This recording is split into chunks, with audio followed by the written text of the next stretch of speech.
Okay. What's up, Facebook world? Happy Thanksgiving, everybody. Hopefully you're with your family right now and you are having a meal or somehow enjoying Thanksgiving. And the reason why I'm getting on live today is because I made a video, or actually I sent out an email this morning or earlier today talking about easy ways to practice gratitude. So I'm skipping the whole, oh my God, it's Thanksgiving and we should be thankful more than just one day of year. And I'm getting straight into the 4 things that I do to practice gratitude on a regular basis. So I'm just going to give you the 4 exact techniques that I use to practice gratitude. And whether or not you guys use those is totally up to you. So here we go. Number 1 is, I call this wake and thank. And this is probably the easiest thing you can do. I don't think it's the most effective, but I think it's super easy to do. And all you do with this is you wake up and you think of 3 things that you're grateful for. That's it. You wake up, before you even get out of bed, all you do is think about 3 things that you're grateful for. The way I like to do this is by focusing on what I'm grateful for.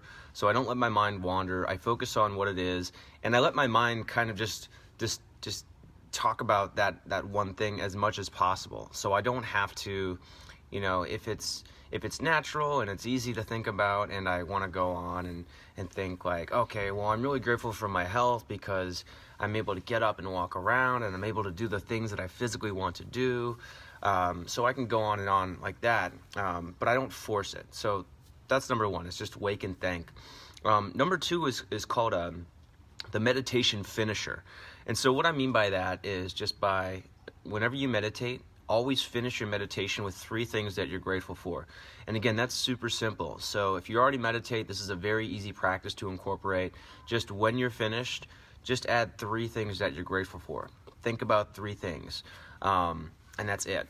So the other 2 methods I use, thank you, Kaya. Move your butt. So the other 2 things that I use, the other one is the is kind of the mood booster way, and I do this with people close to me. I really do this with my girlfriend Marissa. But whenever one of us is having kind of a bad day, or maybe I'm having a bad day, and we'll do it to each other, but I'll just look at her and I'll say, you know what are 3 things you're grateful for? And it's really annoying at first because you're in a bad mood and the only thing you want to do is focus on what's bad. And so having someone force you to say 3 things that are good is really annoying when that happens, but as you say those 3 things that you're grateful for, it makes things way better. So that's something that I like to do to practice gratitude. And it's super simple, and it also helps to improve your mood. And then the 4th way that I practice gratitude is by journaling. And I think this is the most meaningful way to practice gratitude. It's actually taking the time and the effort to sit down to write in a notebook and write up about 3 things that you're grateful for. And that's for me, that's one of the most powerful and the most effective. That's when I really feel like I'm getting something done, where I do feel more relaxed after I finish, because just thinking about it is one thing, but actually sitting down and writing it out is a whole other thing completely. So that's one thing that I really like to do, is journaling. And the way that I do this, I don't practice gratitude every day, but I try to do it at least 5 or 6 times a week. And so I journal 3 times a week, 3 or 4 times a week, usually every other day, usually a Monday, Wednesday, and a Friday. I try to meditate 5 to 6 times per week, but I'm not always consistent. Sometimes I miss it. Sometimes it's weeks at a time where I miss it. And sometimes I want it every night. It's inconsistent. And then the other 2 methods, waking up and thinking, wake and thank, as I say, and also the just asking someone to tell them 3 things you're grateful about. I use those sporadically. So the point is, you don't have to have a set routine every day that you do, but it helps. And if you're interested in creating your own gratitude practice, I would remember these 3 things. Number 1 is to try out a bunch of different methods first and figure out what works for you. So you want to make sure that this practice is something that you can stick to. Number 2, you want to create a plan that makes you excited. So you don't want to create a plan that's somebody else. You don't want to create a plan that doesn't excite you, because if you're not excited about it, you're not going to do it. And then number 3, it's got to be a plan that you make up yourself. And this is how I approach fitness plans too. If you don't have some autonomy or some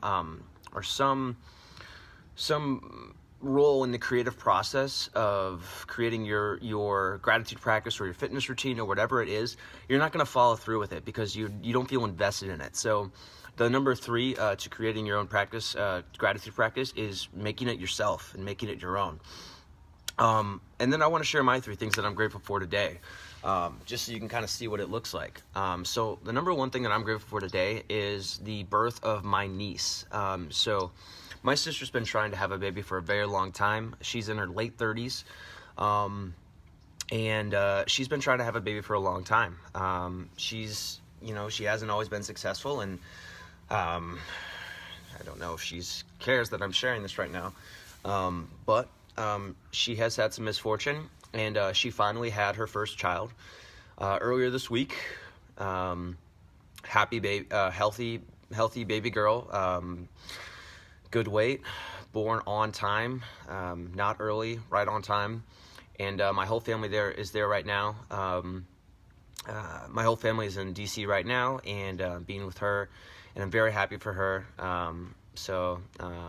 That's the number 1 thing that I'm grateful for. Grateful for the birth of my niece and for my sister giving birth. The number 2 thing that I'm grateful for is my health.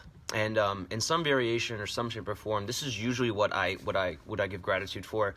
Right now, I'm grateful that I'm able to still do the things that I want to do. That I'm able to work out. That I'm able to notice the benefits and the improvements and the differences in strength that I've accumulated as a result of following a fitness routine for years. And I'm also really grateful that I get to share what little I know about fitness with you guys. So hopefully that helps you as well. Number 3, the number 3 thing that I'm grateful for today, and I think this is really powerful, and I hope you benefit from this as well. But the number 3 thing that I'm grateful for today is knowing that limits are truly self-imposed, and that there are so many opportunities out there, and that I can do whichever one I want. I just have to be set on it, and I have to believe in my ability to do it. And that wasn't paraphrased as well as I'd hope, but basically believe in yourself and know that you can do whatever you want as long as you believe it. I hope you understand that too. I understand that. I haven't really fully implemented that into my actions, but I do fully understand that, and I'm very grateful to have that knowledge. So that is what I wanted to talk about today. Happy Thanksgiving. I hope that you guys are having a good time with your family, with your friends, and I'm looking forward to wrapping up 2017 and starting an amazing 2018. Just a quick announcement, Black Friday is starting tomorrow, so I've got some awesome deals coming out. If you're on my email list, you'll already see those, and if you're not, I'll be posting them on Facebook and YouTube as well. So have a great Thanksgiving again, guys, and I look forward to seeing you guys on the next video. Take care.